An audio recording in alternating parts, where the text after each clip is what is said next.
இன்னைக்கு என்ன கதை சொல்ல போறேன்னு ஒன்லைன் சொல்றேன். அப்புறமா இந்த கதைய முழுசா சொல்றேன். திவ்யா அப்படின்னு ஒரு பொண்ணு இருக்கா. அவளுக்கு ஒரு அண்ணன் கிடைக்கிறான். இந்த அண்ணன் யாரு, எப்படி இவங்க ரெண்டு பேரும் பஜனை அப்படிங்கிற கதையை தான் சொல்ல போறேன்.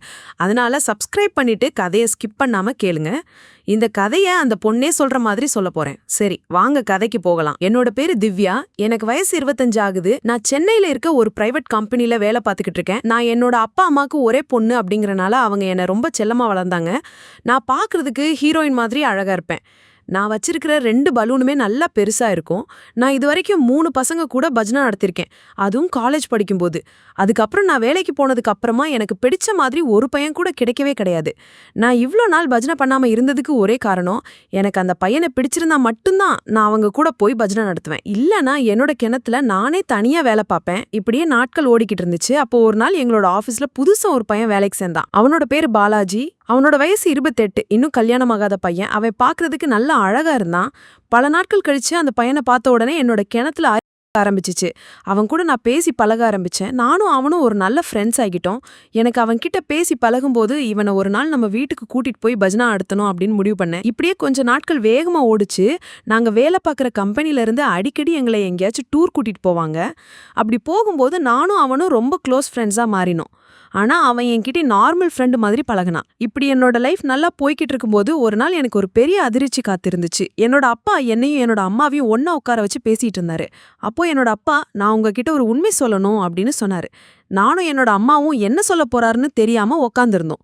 அப்போ என்னோட அப்பா, எனக்கு இன்னொரு மனைவி இருக்கிறான், அவளுக்கு ஒரு பையன் இருக்கிறான். நான் ஃபர்ஸ்ட் லவ் மேரேஜ் பண்ணியிருந்தேன். அதனால என்னோட வீட்ல அதுக்கு ஒத்துக்கிறால. அதுக்கப்புறமா நான் உன்னை கல்யாணம் பண்ணேன் அப்படின்னு என்னோட அப்பா என்னோட அம்மாவை பார்த்து சொன்னாரு. என்னோட அம்மாவுக்கு இதை கேட்ட உடனே தலை சுத்தி மயக்கம் வந்துருச்சு. அப்போ என்னோட அப்பா என்னை பார்த்து, உனக்கு ஒரு அண்ணே இருக்கிறான், அவன் உன்னை விட 2 வயசு பெரிய பையன் அப்படின்னு சொன்னாரு. இதுக்கப்புறம் என்னோட அப்பாவுக்கும் என்னோட அம்மாவுக்கும் பெரிய சண்டை வந்துச்சு. என்னோட அம்மா என்னோட அப்பாவை செம்மையா திட்டிக்கிட்டு இருந்தாங்க. அப்போ என்னோட அம்மா, இனிமே நீ அந்த பொண்ணு கூட பேசி பழகக்கூடாது அப்படின்னு சொன்னாங்க. அப்போ என்னோட அப்பா ஒரு ட்விஸ்ட் கொடுத்தாரு. நான் கல்யாணம் பண்ணியிருந்தேன், அந்த பொண்ணு ஒரு விபத்துல இறந்துட்டா. இப்போ என்னோட பையன் மட்டும்தான் அவனோட வீட்டுல தனியா இருக்கிறான். அவனும் நம்ம கூடவே வந்து இனிமே ஒன்னா இருக்க போறான் அப்படின்னு என்னோட அப்பா சொன்னாரு. இதை கேட்ட உடனே எங்க அம்மாவும் நானும் இதுக்கு ஒத்துக்கிற முடியாது அப்படின்னு சொன்னோம். அதுக்கப்புறம் என்னோட அப்பா என்னோட அம்மாவுக்கு கொஞ்சம் நகை எடுத்து கொடுக்குறேன் அப்படின்னு சொன்னாரு. அதுக்கப்புறம் என்னோட அம்மா ஒரு வழியா சமாதானம் ஆயிட்டா. எனக்கு என்னோட அண்ணனை பார்க்கணும்னு ரொம்ப ஆர்வமா இருந்துச்சு. ஞாயிற்றுக்கிழமை காலையில என்னோட அண்ணனை என்னோட அப்பா வீட்டுக்கு கூட்டிட்டு வர்றதான் சொன்னாரு. அப்பதான் எனக்கு இன்னொரு பெரிய ட்விஸ்ட் என்னோட தலையில விழுந்துச்சு. அந்த பையன் வேற யாருமே இல்ல, என்னோட ஆஃபீஸ்க்கு புதுசா வந்து சேர்ந்த பாலாஜி தான் அப்படின்னு எனக்கு தெரிஞ்சிச்சு. நான் அவன் கூட இன்னும் கொஞ்ச நாள்ல எப்படியாச்சும் பஜனை பண்ணிடணும் அப்படின்னு நினைச்சுக்கிட்டு இருந்தேன். அவன் இந்த நேரத்துல என்னோட அண்ணன் அப்படின்னு என்னோட அப்பா எனக்கு அறிமுகம் பண்ணி வச்சாரு. எனக்கு ஒண்ணுமே புரியல. அவனும் என்னை பார்த்து திருன்னு முழிச்சுக்கிட்டு இருந்தான். அதுக்கப்புறம் நான் என்னோட அப்பா கிட்ட, நானும் அண்ணனும் ஒரே கம்பெனில தான் வேலை செய்யறோம் அப்படின்னு சொன்னேன். அடுத்த கொஞ்ச நாள்ல என்னோட அம்மா என்னோட அண்ணன் கூட ஒழுங்கா பேசாம இருந்தா. அதுக்கப்புறம் கொஞ்ச நாள் கழிச்சு என்னோட அண்ணன் பாலாஜி கிட்ட அவன் நல்லா பேசி பழக ஆரம்பிச்சா. தன்னோட பையன் குடும்பத்துல சேர்ந்துட்டான்னு எங்களோட அப்பா பெரிய சந்தோஷத்துல இருந்தாரு. டெய்லி வேலைக்கு கூடி போறது, வீட்டுக்கு கூட்டியறதும் பாலாஜி அண்ணன் கூட தான் வண்டியில போனேன். இப்படி நானும் என்னோட அண்ணனும் வேலைக்கு போகும்போது நான் பலூனை வச்சு அவன் கூட விளையாண்டுக்கிட்டே போவேன். என்னதான் அவன் எனக்கு அண்ணனா, நான் அவன் கூட பஜனை நடத்தணும் அப்படின்னு ஒரே முடிவுல இருந்தேன். என்னால அதை மாத்திக்கவே முடியல. அவன் கூட பஜனை நடத்த வேண்டாம் அப்படின்னு ஒரு மனசு சொன்னாலும் இன்னொரு மனசு அவன் கூட பஜனை நடத்தி சந்தோஷமா இரு அப்படின்னு சொல்லிக்கிட்டே இருந்துச்சு. அவன் எப்படி என்கிட்ட பழகுறானோ அதை வச்சுதான் முடிவு பண்ணலான்னு இருந்தேன். அடுத்த கொஞ்ச நாள் நான் பாலாஜியை கவனிக்க ஆரம்பிச்சேன். அவன் என்கிட்ட நல்லா அண்ணா மாதிரியே பேசினான். அவன் என்ன நல்லா தங்கச்சி மாதிரி பாத்துக்கிட்டான். அதுக்கப்புறம் நான் இனிமே பாலாஜி அண்ணன் கூட பஜனை பண்றதுக்கு நினைக்கக்கூடாது அப்படின்னு முடிவு பண்ணேன். அதுக்கப்புறம் என்னோட மனசை கொஞ்சம் கொஞ்சமா மாத்திக்கிட்டேன். என்னோட வேலையை மட்டும் நான் பார்க்க ஆரம்பிச்சேன். ஒரு நாள் என்னோட அப்பா பிசினஸ் விஷயமா வெளியூருக்கு போயிருந்தாரு. நான் வழக்கம் போல ஆஃபீஸ்க்கு கிளம்புனேன். அன்னைக்கு என்னோட அண்ணன், நான் வெளியில வேலைக்கு போறேன், அதனால நீ ஆட்டோ பிடிச்சு ஆஃபீஸ் போயிரு, நான் இன்னைக்கு ஆஃபீஸ்க்கு வரமாட்டேன் அப்படின்னு சொன்னான். அதுக்கப்புறம் நான் மட்டும் தனியா ஆஃபீஸ்க்கு ஆட்டோ பிடிச்சு போனேன். அன்னைக்கு காலையில 11 மணி இருக்கும். எனக்கு தலை வலிக்கிற மாதிரி இருந்துச்சு. அதனால ஆஃபீஸ்ல லீவ் சொல்லிட்டு திரும்ப நான் என்னோட வீட்டுக்கு வந்தேன். வீட்டுக்கு வந்து பார்த்தா வீடு பூட்டி இருந்துச்சு. என்னோட அம்மாவுக்கு ஃபோன் பண்ணேன். என்னோட அம்மா ஃபோன் எடுக்கல. கொஞ்ச நேரம் வெளியில வெயிட் பண்ணிட்டு இருந்தேன். அப்போ வீட்டுக்குள்ள இருந்து ஏதோ ஒரு சத்தம் வந்துகிட்டே இருந்துச்சு. எனக்கு என்னடா இது ஒரு மாதிரி சத்தம் வருதே அப்படின்னு பார்த்தேன். அப்பதான் எனக்கு ஒரு பெரிய அதிர்ச்சி காத்துட்டு இருந்துச்சு. வீட்டுக்குள்ள என்னோட அம்மாவும் என்னோட அண்ணனும் பஜனை நடத்திட்டு இருந்தாங்க. எனக்கு என்ன சொல்றதுன்னே தெரியல. நான் பார்க்கறது கனவா இல்ல நனவா அப்படின்னு புரியாம முழிச்சுக்கிட்டு இருந்தேன். எனக்கு அவங்க 2 பேரும் பஜனை பண்றத பார்த்த உடனே என்னோட கோவம் வர ஆரம்பிச்சுச்சு. இருந்தாலும் அவங்கள தொந்தரவு பண்ணாம கொஞ்ச நேரம் அவங்க 2 பேரும் பஜனை பண்றத பார்த்துக்கிட்டு இருந்தேன்.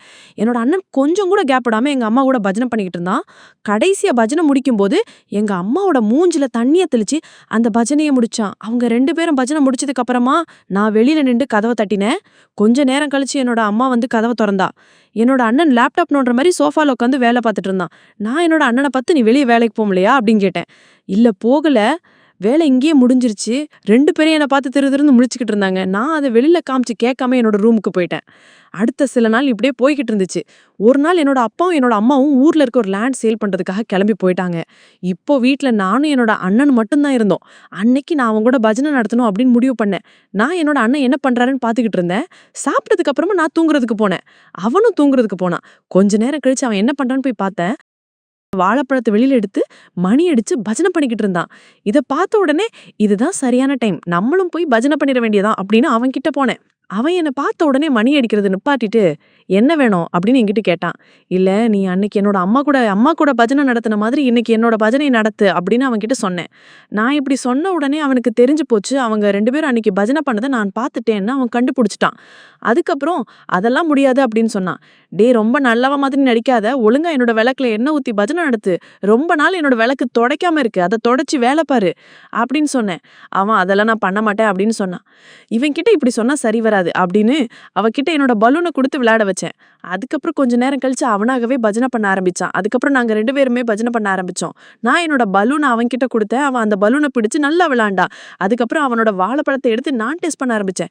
இது வரைக்கும் நானும் எத்தனையோ பேர்கிட்ட வாழைப்பழத்தை வாங்கி சாப்பிட்டுருக்கேன். ஆனா இந்த மாதிரி டேஸ்டே நான் பார்க்கதே கிடையாது. அதுக்கப்புறம் நாங்க 2 பேரும் பஜனை பண்ணது என்னோட அம்மாவுக்குமே தெரிஞ்சிருச்சு. அதுக்கப்புறம் நாங்க 3 பேருமே ஒரு நாள் ஒண்ணா பஜனை நடத்திருக்கோம். இந்த கதை உங்களுக்கு பிடிச்சிருந்ததை மறக்காம இந்த மாதிரி கதைகள் கேட்க நம்மளோட சேனலை சப்ஸ்கிரைப் பண்ணுங்க.